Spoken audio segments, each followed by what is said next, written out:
నమస్కారం. టీవీ3 న్యూస్ వార్తలకు స్వాగతం. ముందుగా వార్తల్లోని ముఖ్యాంశాలు. ఫిరాయింపులపై కడియం శ్రీహరి ఘాటు వ్యాఖ్యలు. అధికారంలో ఉన్నప్పుడు ఫిరాయిలు ప్రోత్సహించొద్దని విమర్శ. అవినీతి నిరూపిస్తే రాజీనామా చేస్తారని సవాల్. అభివృద్ధికే కాంగ్రెస్ తో కలిసి పనిచేస్తున్నారని స్పష్టం.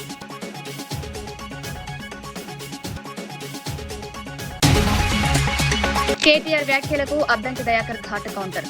3 ఏళ్ల పాలనపై విమర్శలు తిప్పికొట్టిన ప్రభుత్వం 10 ఏళ్లు పనిచేయాలని ప్రశ్న. కాంగ్రెస్ పాలనను పనులను ప్రజలు గుర్తిస్తున్నారని వ్యాఖ్య.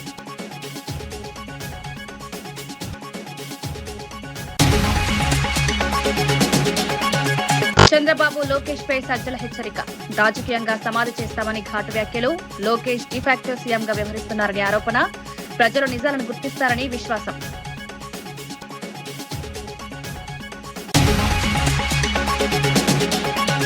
గ్యాస్ ధరల పెంపుపై కేంద్రంపై ఉత్తమ్ ఘాటు విమర్శలు. ధరల పెంపుతో సామాన్యులపై భారీ భారం. చిన్న వ్యాపారులు తీవ్రంగా నష్టం. నిర్ణయం పునరాలోచించాలని కేంద్రానికి demand.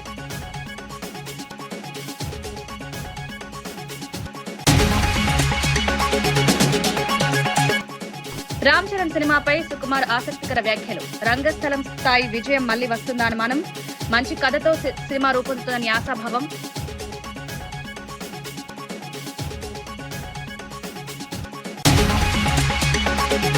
MLA Kadiyam Srihari BRS పై తీవ్ర విమర్శలు చేశారు. అధికారంలో ఉన్నప్పుడు పార్టీ ఫిరాయింపులను ప్రోత్సహించింది అదే బీఆర్ఎస్ అన్నారు. ఇప్పుడు ఇతరులు చేస్తే తప్పంటున్నారని ప్రశ్నించారు. కేసీఆర్ కుటుంబంలోనే అవినీతి ఆరోపణలు వస్తున్నాయని వ్యాఖ్యానించారు. తన 32 ఏళ్ల రాజకీయ జీవితంలో ఒక్క రూపాయి అవినీతిని రూపించినా వెంటనే రాజీనామా చేస్తారని సవాల్ విసిరారు. నియోజకవర్గ అభివృద్ధి కోసమే కాంగ్రెస్ ప్రభుత్వంతో కలిసి పనిచేస్తున్నామన్నారు. ప్రజల ప్రయోజనాలే తన లక్ష్యమని స్పష్టం చేశారు. రాజకీయంగా విమర్శలు చేయడం కంటే అభివృద్ధిపై దృష్టి పెట్టాలని సూచించారు. ఈ అవినీతి జరగడం మంచిది కాదని చెప్పారు. తెలంగాణ వచ్చి ఎవరికి మేలు చేసింది? తెలంగాణ వచ్చి కల్వకుంట్ల కుటుంబానికి మేలు చేసింది. తెలంగాణ వచ్చి కల్వకుంట్ల కుటుంబానికి అధికారం వచ్చింది. తెలంగాణ వచ్చి కల్వకుంట్ల కుటుంబం దోచుకోవడానికి అవకాశం ఇచ్చింది. ఇవాళ పెద్ద ఎత్తున ఆ కుటుంబం ఉన్న వాళ్ళందరూ 100 ఎకరాల భూములు, వందల కోట్ల రూపాయల నిధులు, బ్రహ్మాండమైన ఫామ్ హౌజులు, ప్యాలెస్లు కట్టుకున్నారు. ఒక మాట ఆలోచించండి. ఇంతమంది నన్ను మాట్లాడుతున్నారు కేసీఆర్ను కాదని కడియం శ్రీహరి పోయిండని. అరే కేసీఆర్ బిడ్డే అంటున్నది కదా. కేసీఆర్ బిడ్డ కవిత అంటున్నది మా అయ్య అవినీతి చేసిండు, మా అన్న అవినీతి చేసిండు, అన్ని లంగ పనులు చేసిండు, నేను తెలంగాణ ప్రజలకు క్షమాపణ చెప్పుకుంటున్నా, ఉద్యమకారులను పక్కన పెట్టిండ్లు, తెలంగాణ ధ్రువులను అందలెక్కించిండ్లు, 1000 కోట్ల రూపాయలు సంపాదించిండ్లు, అందుకని నేను సొంత తండ్రి అయినా తండ్రితోనే దూరమై నేను పక్కకి వెళ్ళిపోయి వేరే పార్టీ పెట్టుకుంటా అని కవితే అంటున్నది కదా. కవిత మాట్లాడే మాటలకు, కవిత చేసే ఆరోపణలకు చాతనైతే మీరు ముందుగా సమాధానం చెప్పండి. నా మీద మాట్లాడడం కాదు, నా మీద ఆరోపణలు చేయడం కాదు. మీకు కాస్తంతైనా సిగ్గు శరం ఉంటే, నిజంగా మీరు నిజాయితీ పరులు అయితే, మీరు అవినీతికి పాల్పడని వాళ్ళైతే, తప్పు చేయని వాళ్ళైతే, మీ బిడ్డ కేసీఆర్ బిడ్డ కవిత మాట్లాడే మాటలకు ముందుగా సమాధానం చెప్పండి అని చెప్పి నేను ఈ సందర్భంగా తెలియజేసుకుంటాను. ప్రభుత్వ విప్ అద్దంకి దయాకర్ కేటీఆర్ వ్యాఖ్యలకు కౌంటర్ ఇచ్చారు. మేడే రోజున కేటీఆర్ అర్థం లేని వ్యాఖ్యలు చేస్తున్నారని విమర్శించారు. 3 సంవత్సరాలు ముఖ్యమంత్రి పనిచేయలేదని కేటీఆర్ చెప్పడాన్ని తప్పుపట్టారు. మరి 10 ఏళ్లు పనిచేయని ముఖ్యమంత్రిని ఏమనాలనే ప్రశ్నలు లేవనెత్తారు. గత పాలనలో జరిగిన లోపాలను ప్రజలు గుర్తుంచుకున్నారన్నారు. కాంగ్రెస్ ప్రభుత్వం అభివృద్ధి సంక్షేమంపై దృష్టి పెట్టిందని తెలిపారు. కేటీఆర్ విమర్శలు వాస్తవాలకు దూరంగా ఉన్నాయని పేర్కొన్నారు. ప్రజలు నిజాలను అర్థం చేసుకున్నారన్నారు. ఏం చేయని ముఖ్యమంత్రిని ఏమనాలంటే మరి 9 సంవత్సరాలు కూడా పనిచేయని మిమ్మల్ని ఏమనాలి? మీ ముగ్గురిని కేవలం ముఖ్యమంత్రి మీద విమర్శలతోనే పార్టీని నెట్టుకు రావాలనుకోవడం మీ దౌర్భాగ్యం. కనీసం ఏం చట్టాలు చేసిందో కూడా తెలియని ప్రజాప్రతినిధి నువ్వు. ముఖ్యమంత్రి గారి మీద హాట్ కామెంట్స్తో నిరంతరం మీడియాలో ఉండాలనే తపన తప్పితే మీ నాయకుల కంటే అది కేసీఆర్ అయినా, కేటీఆర్ అయినా, లేకపోతే హరీష్ రావు అయినా మీకు ఇంకో పని ఏమున్నది? తెలంగాణ ఏంది ఆ భవన్కు, బీఆర్ఎస్ భవన్కు పిలిపించుకోవడం, అందరినీ ఒక ప్రెస్ మీట్ అని పెట్టడం, ప్రతిరోజు ఒకటి కాయించుకోవడం, దాని మీద చిల్లర మల్లర మాటలు మాట్లాడడం, వ్యంగ్యంగా మాట్లాడడం, అహంభావపూరితంగా మాట్లాడడం తప్పితే మీకు ఏం తెలుసు?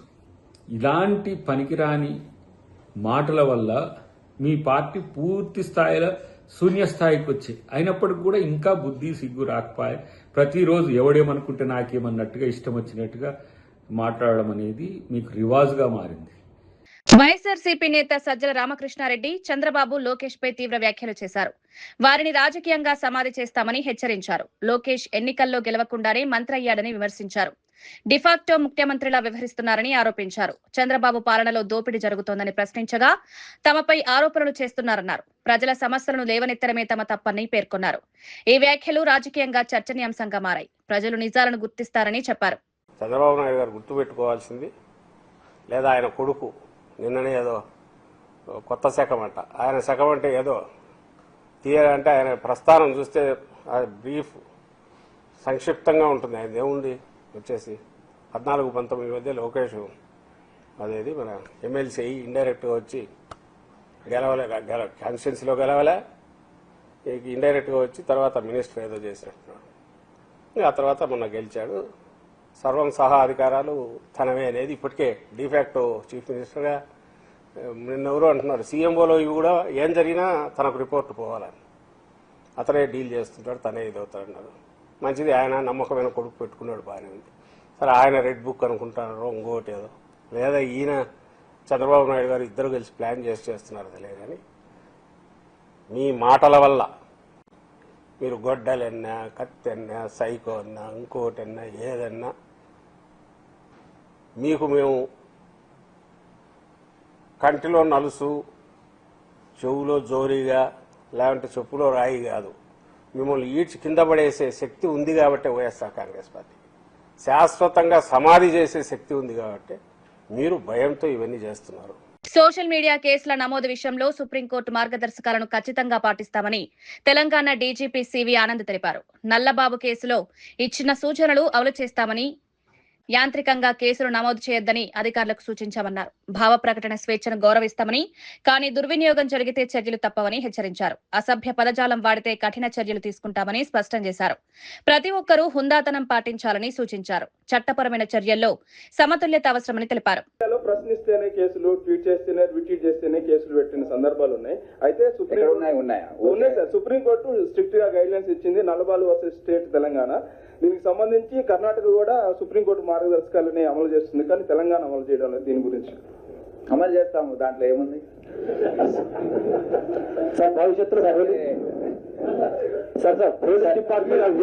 అవకాశం ఉందా సార్? ఇప్పుడు నేను ఆల్రెడీ చెప్పాను, ఎక్కడైతే శృతి మించుతుందో అప్పుడే మేము పిక్చర్లోకి వస్తామండి. మీరు ఇష్టం వచ్చినట్టు బూతులు మాట్లాడి అప్పుడు కూడా ఏం చర్య తీసుకో. మీ పైన వచ్చినప్పుడు కూడా మీరు కంప్లైంట్ ఇస్తే తప్పకుండా స్పందిస్తాం. నా మీద వచ్చినప్పుడు కూడా నేను చేయాలి కదా. ఇది వ్యక్తిగత స్వేచ్ఛకు భంగం కలిగించే విధంగా ఉంటుంది, ప్రైవసీకి. అది మన రాజ్యాంగంలోనే ఉంది. సో తప్పకుండా మీరు ఎటువంటి అనుమానాలు పెట్టుకోవద్దు. మా రియాక్షన్స్ అన్ని కూడా మీరు చూస్తారు ఏ విధంగా ఉంటాయో. It will be very reasonable. And మీరు కూడా ఆ వీడియోస్ చూసినప్పుడు మీకు అనిపిస్తుంది, అవును దీంట్లో యాక్షన్ తీసుకోవాలని. కార్మికుల పోరాటాల ఫలితంగానే నేటి హక్కులు సాధ్యమయ్యాయని మంత్రి వివేక్ వెంకటస్వామి తెలిపారు.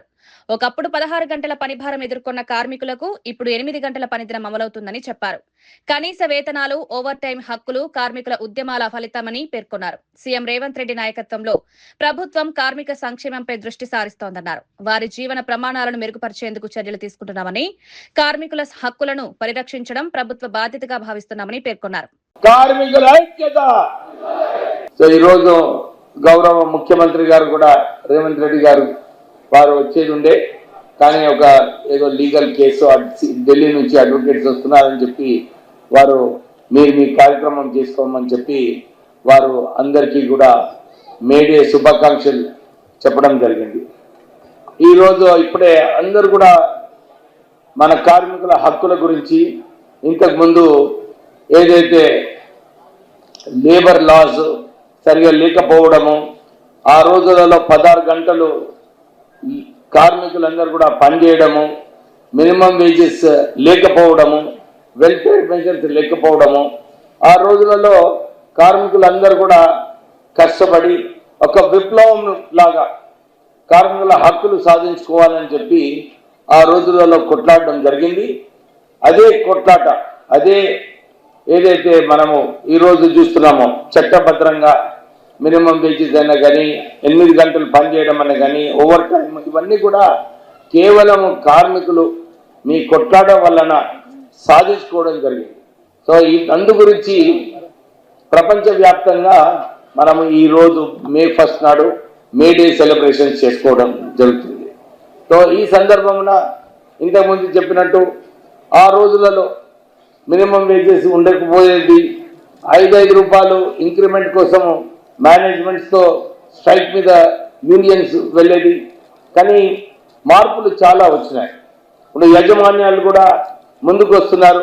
మా కార్మికులకు మేము సరిగా చూసుకునే అవసరం ఉన్నది, మేము మా కార్మికులకు మినిమం వేజెస్ ఇవ్వాలా, ఇవన్నీ కూడా చాలా పాజిటివ్గా నడుస్తున్నాయి. ఎందుకంటే నాకు మంచిగా గుర్తుంది, మా నాన్నగారు లేబర్ మినిస్టర్గా ఉన్నప్పుడు చాలా ధర్నాలు, కన్సిలియేషన్ మీటింగ్స్ పెద్ద ఎత్తున అయ్యేటివి.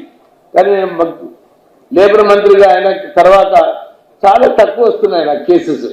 అంటే మేనేజ్మెంట్స్ ప్రోయాక్టివ్నెస్ కూడా లేబర్ కార్మికుల డిమాండ్స్ ఏదైతే ఉన్నాయో అవి కూడా సరిగా పరిశీలించి అందరు మేనేజ్మెంట్ వర్కర్స్ ఇద్దరు కలిసి కూడా ముందుకు వెళ్తున్నారు.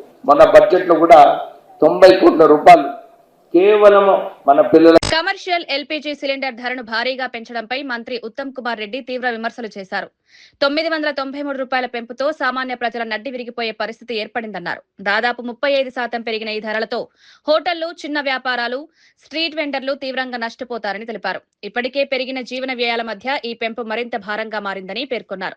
ధరల నియంత్రణలో కేంద్రం విఫలమైందని విమర్శించారు. ప్రజలపై పడుతున్న భారం తగ్గించేందుకు వెంటనే చర్యలు తీసుకోవాలని డిమాండ్ చేశారు. ఈ నిర్ణయం పునరాలోచించాల్సిన అవసరం ఉందన్నారు. It is very unfortunate that the government of India has increased the prices of commercial LPG cylinders by 993 rupees, almost 1000 rupees. That means by about 30-35%, they have increased the price of the 19 kg LPG cylinder, which is used in hotels, cafes, restaurants, small businesses, street vendors, etc. This will immediately have a cascading effect, and the cost of food prices on the street will go up and will affect the common man in a very big way. We've been telling right through that the BJP government is cheating the people of India. They are waiting for the polling to be over to raise the prices, and within 24 hours of West Bengal polling being over, they have raised the prices of commercial LPG by about 30-35%, by 993. Now the cost of the commercial LPG cylinder, which was around 2000 rupees in most metropolitan cities, is 3000 rupees plus in most of the cities. Very unfortunate. We criticize this move of the government of India, and we demand that such a steep hike is unwarranted. దేశానికి స్వాతంత్ర్యం వచ్చి దశాబ్దాలైన కార్మికుల హక్కుల కోసం ఇంకా పోరాటం కొనసాగుతూనే ఉందని మంత్రి జూపల్లి కృష్ణారావు తెలిపారు. మనం చూస్తున్న అభివృద్ధి వెనుక కార్మికుల కష్టం ఉందని గుర్తు చేశారు. గాంధీజీ చెప్పిన డిగ్నిటీ ఆఫ్ లేబర్ స్ఫూర్తితో ప్రతి పనిని గౌరవించాలన్నారు. సమాజ నిర్మాణంలో కార్మికుల పాత్ర ఎంతో ముఖ్యమని పేర్కొన్నారు. వారి హక్కులను పరిరక్షించడం మనందరి బాధ్యత అన్నారు. కార్మికుల జీవన ప్రమాణాలు మెరుగుపరిచేందుకు ప్రభుత్వం కట్టుబడి ఉందన్నారు. సమానత్వంతో కూడిన సమాజం కోసం అందరూ కలిసి పనిచేయాలని పిలుపునిచ్చారు. హక్కులు కాపాడుకోవడానికి ఒక సంఘంగా ఒక శక్తిగా ఏర్పాటు చేసి మరి సుమారుగా 100-150 సంవత్సరాలు అనుకుంటాం. అయినా కూడా దేశానికి స్వాతంత్రం వచ్చి 70 సంవత్సరాలు. ఈనాటి కూడా మనం ఈ కార్మిక హక్కుల గురించి ఎన్ని మాట్లాడుకున్నా జరిగింది తక్కువ, జరగాల్సింది ఎక్కువ, చేసింది తక్కువ, చేయాల్సింది చాలా ఎక్కువ ఉంది. అవునా కాదా? ఈరోజు మనం ఇక్కడ రవీంద్రబాద్ నుంచి మాట్లాడుకున్నా, మన ఇంట్లో ఉన్న ఆకాశ హర్మ్యాలు చూసినా, వైట్ హౌస్ అయినా సరే, అంటే ప్రతిది కూడా ప్రతి నిర్మాణ రంగంలో కానీ, అట్లాగే కార్మికులు, కర్షకులు, పొలాల వ్యవసాయం పనిచేసే కూలీలు కావచ్చు, ఇంట్లో పనిచేస్తున్నటువంటి కార్మికులు చాలా మంది ఉన్నారు. లక్షలాది మంది. తరాలు గడిచినా వాళ్ళ తలరాతలు మారడం లేదు. మహాత్మా గాంధీ గారు డిగ్నిటీ ఆఫ్ లేబర్ గురించి, శరీరం పైన అంటే షర్టు లేకపోయినా ప్రపంచాన్ని ఒక వారు చేసినటువంటి ఒక స్వాతంత్రోద్యమ సందర్భంలో అహింసావాదం కావచ్చు, సత్యాగ్రహం ద్వారా ప్రపంచానికి ఆదర్శం ఇవ్వడం జరిగింది. ఆ స్థాయిలో ఉన్న వ్యక్తి కూడా మరుగుదొడ్లు క్లీన్ చేయాలంటే మనం క్లీన్ చేసుకోవాలని చెప్పడం జరిగింది. That is dignity of labour. ఈ రోజున సాంకేతిక పరిజ్ఞానం పెరుగుతున్న కొద్దీ పెరగాలి, అవసరమే. సంపద పెరుగుతుంది, అది వ్యక్తులైనా సంస్థలైనా ప్రాక్టీస్ అయినా కూడా మానవీయ కోణం అనేది పెరగడం లేదు. సంగారెడ్డి ప్రభుత్వ బాలికల జూనియర్ కాలేజ్ అభివృద్ధికి అరబిందో ఫార్మా మరోసారి ముందుకొచ్చింది. గతంలో 6 కోట్లతో నిర్మించిన భవనం తర్వాత ఇప్పుడు అదనపు తరగతి గదులు, ఆడిటోరియం నిర్మాణానికి సహకరించనుంది. ఎమ్మెల్యే జగ్గారెడ్డి వినతి మేరకు ఈ నిర్ణయం తీసుకున్నారు. ఇప్పటికే విద్యార్థుల సంఖ్య పెరగడంతో సౌకర్యాల కొరత ఉన్న నేపథ్యంలో ఈ చర్య తీసుకున్నారు. కొత్తగా 17వ తరగతి గదులు నిర్వహించడంతో మరో 1000 మంది విద్యార్థులకు అవకాశాలు కలుగుతాయి. త్వరలో పనులు ప్రారంభమవుతాయని అధికారులు తెలిపారు. కాలేజ్ అభివృద్ధికి సహకరించిన వారికి కృతజ్ఞతలు తెలిపారు.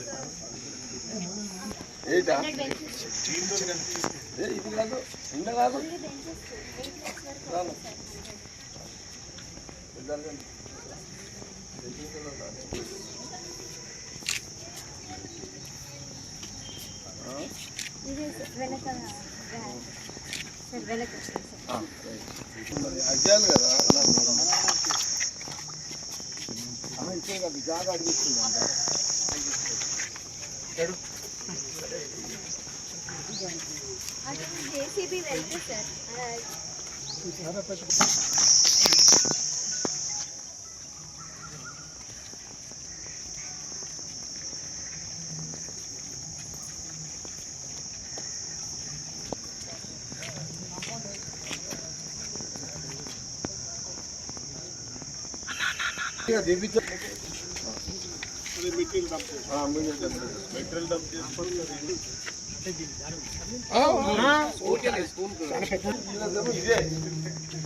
అదేమో ఇంకా చాలా డిగ్రీ కాదు, ఉమెన్స్ డిగ్రీ జాగ్రత్త. ఇది కూడా వేసుకోవచ్చు, కాకపోతే ఇది గర్ల్స్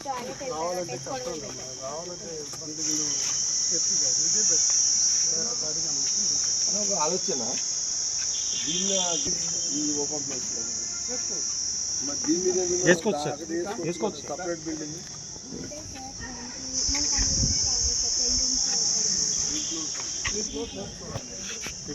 గ్రౌండ్ ఫస్ట్ ముసలిలో మనం ఎక్కుతున్నాం, గా పిల్లలు ఎక్కకపోతే అది కూడా ఎక్కకపోతే వాళ్ళేం పని చేస్తారు. ఒక ఆడిటోరియం అయితే నాకు అక్కడ లీకేజ్ ఉంది సార్, అది చేసుకుందాము, అది ఏమైనా ఉంటే చేద్దాము. ఇంకో బిల్డింగ్ ఎందుకు, బెస్టే కదా. ఇంకా జాగా వాడతారు ఏమి దాంట్లో ఇది బెస్ట్. ఇక ఆ బాత్రూమ్ కూడా తీసేస్తారు. ఈ దీనికి దాన్ని కలిపి బాత్రూమ్స్ ఒక పక్కన పెట్టుకోవచ్చు మనం, ఏమన్నా అంతే కదా. ఏమంటారు మీకు బెస్ట్ కదా, ఇదే బెస్ట్. మీకు కావాల్సింది అదే, అది వేరు, అదొక అది వేరు.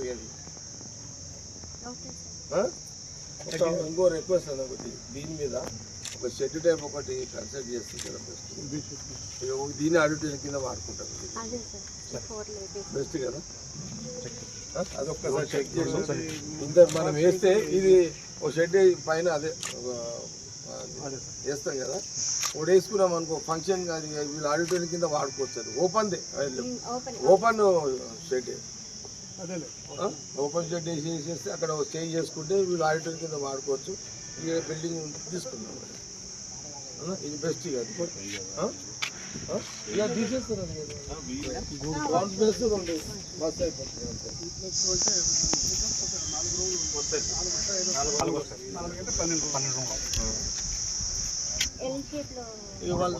వాళ్ళే మనం వాళ్ళు టెక్నికల్ గా చూస్తారు. మీరు అన్న షేప్ ఇది షేప్ రావాలి చూస్తారు.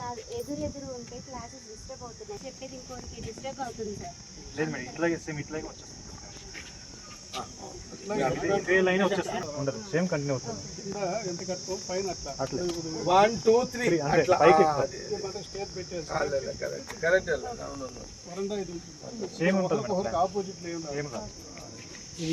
గ్రౌండ్ ఫస్ట్ సెకండ్ వస్తుంది. సంతో చూస్తాడు, మీకు ఏదో సరే. పోలవరం నియోజకవర్గంలో ప్రతిభ కనబరిచిన 10వ తరగతి విద్యార్థులను ఎమ్మెల్యే చిర్రి బాలరాజు సత్కరించారు. బర్రింకలపాడు క్యాంపు కార్యాలయంలో జరిగిన కార్యక్రమంలో విద్యార్థులను అభినందించారు. గ్రామీణ ప్రాంతాల్లో అపార ప్రతిభ ఉందని పేర్కొన్నారు. సరైన ప్రోత్సాహం అందిస్తే వారు ఉన్నత శిఖరాలను అధిరోహిస్తారన్నారు. చిర్రి చారిటబుల్ ట్రస్ట్ ద్వారా 5 విద్యార్థులకు నగదు బహుమతులు అందజేశారు. ఉపాధ్యాయులను కూడా సన్మానించారు. విద్యార్థుల భవిష్యత్తుకు అండగా ఉంటామని హామీ ఇచ్చారు.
ముందుగా ఈరోజు పోలవరం నియోజకవర్గంలో ఉన్నటువంటి 10వ తరగతి పరీక్షల్లో ఉత్తీర్ణమైనటువంటి విద్యార్థులందరికీ కూడా శుభాకాంక్షలు తెలియజేస్తున్నాం.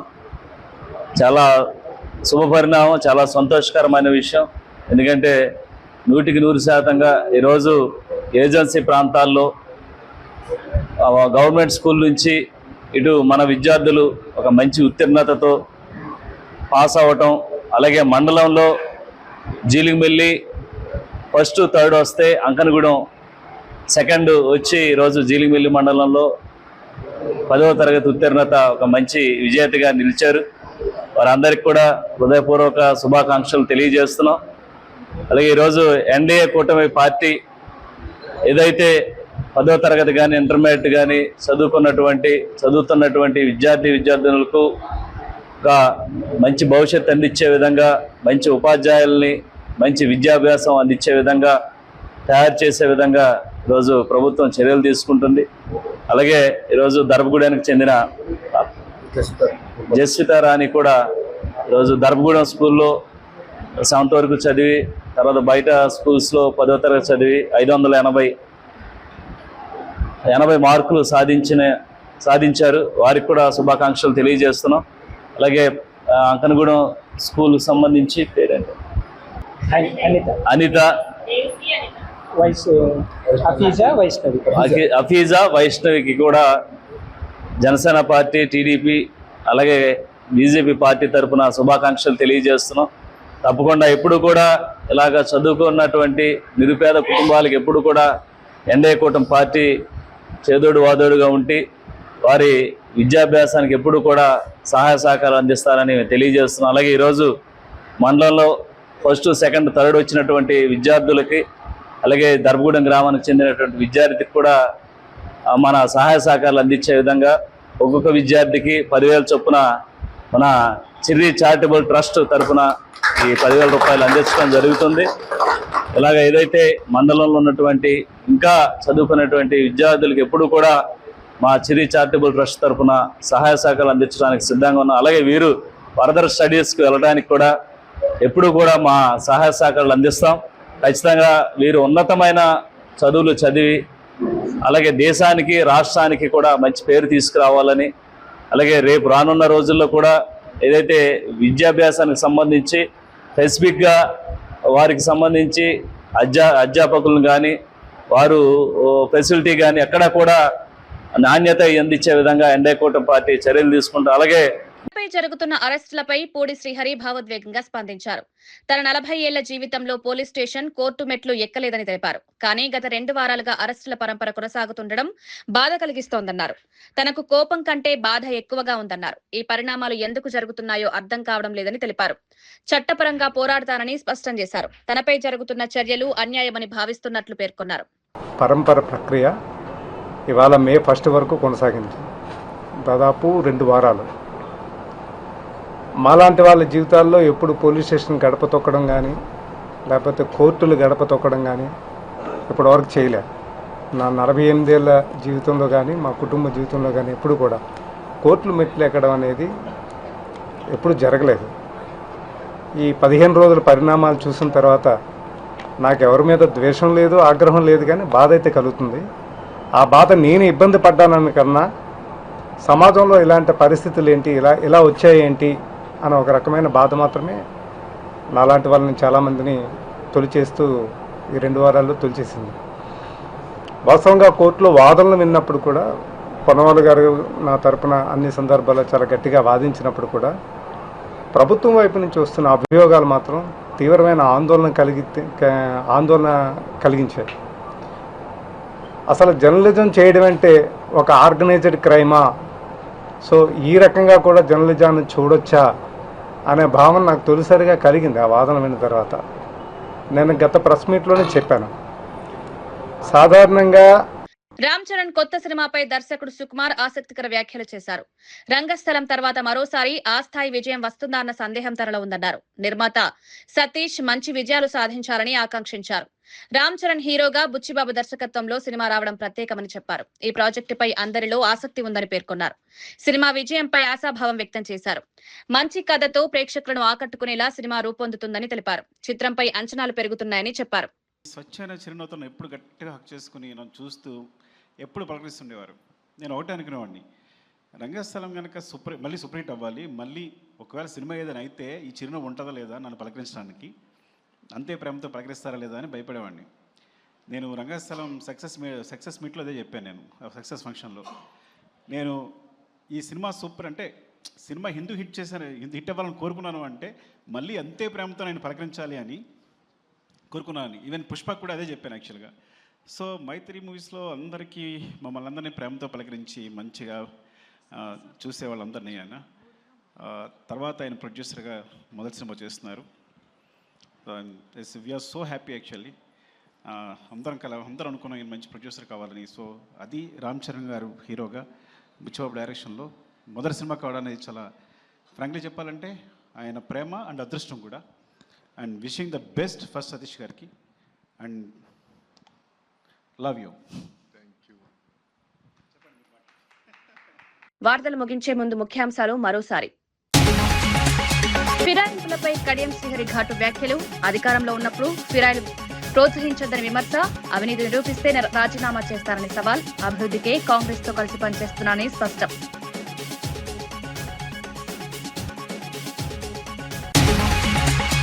కేటీఆర్ వ్యాఖ్యలకు అద్దంకి దయాకర్ ఘాటు కౌంటర్. 3 ఏళ్ల పాలనపై విమర్శలు తిప్పికొట్టిన ప్రభుత్వం 10 ఏళ్లు పనిచేయాలని ప్రశ్న. కాంగ్రెస్ పాలనలో పనులను ప్రజలు గుర్తిస్తున్నారని వ్యాఖ్య.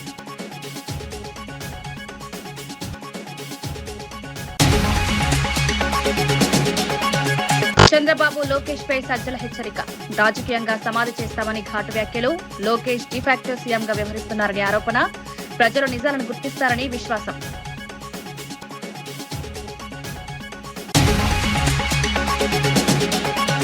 గ్యాస్ ధరల పెంపుపై కేంద్రంపై ఉత్తమ్ ఘాటు విమర్శలు. ధరల పెంపుతో సామాన్యులపై భారీ భారం. చిన్న వ్యాపారులు తీవ్రంగా నష్టం. నిర్ణయం పునరాలోచించాలని కేంద్రానికి డిమాండ్.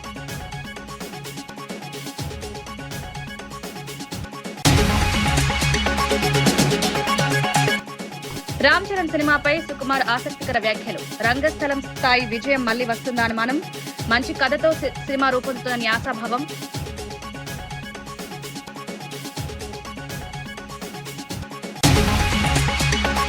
ఇవి ఈనాటి వార్తా విశేషాలు. మరో బులెటిన్లో మళ్ళీ కలుద్దాం. నమస్కారం.